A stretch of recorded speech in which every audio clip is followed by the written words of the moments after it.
প্রথমে আমি ধন্যবাদ জানাবো আমার সবসময় মতো এই কাছের মানুষগুলো আপনাদেরকে। প্রিয়া সাংবাদিক ভাই বোনেরা, আপনারাই সবার আগে বলে না যে মুখে মুখে যে প্রচারটা হচ্ছে দর্শকদের মাধ্যমে আমাদের এই ভালোবাসার সিনেমা জঙ্গলি নিয়ে, এটা কিন্তু আপনারা প্রচার করছেন প্রতিনিয়ত, এবং এটা সোশ্যাল মিডিয়া হোক, প্রিন্ট মিডিয়া হোক, সবভাবে।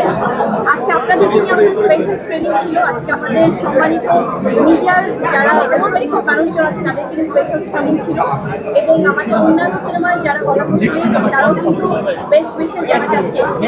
তো সবার প্রতি অনেক অনেক কৃতজ্ঞতা, অনেক ভালোবাসা। জঙ্গলি নিয়ে আমরা অনেকদিন কাজ করেছি, প্রচার করেছি, বাট আজকে এমন একটি মুহূর্ত যেটা কি আজকে শুধুমাত্র উপভোগ করছি। জঙ্গলি এখন সিনেমার মধ্যে সীমাবদ্ধ নেই, এটা এখন মানুষের একটা ইমোশনের নাম হয়ে গেছে।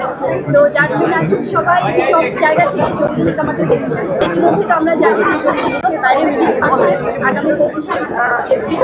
সো অনেকগুলো দেশে, আমেরিকা, কানাডা থেকে শুরু করে অনেকগুলো দেশে রিলিজ পাচ্ছে। আমার মনে হয় বাংলাদেশে যেভাবে হাউসফুল শোজ দিয়েছে, যেভাবে মানুষের ভালোবাসা আদায় করে দিচ্ছে, দেশের বাইরে সে ধারাবাহিকতা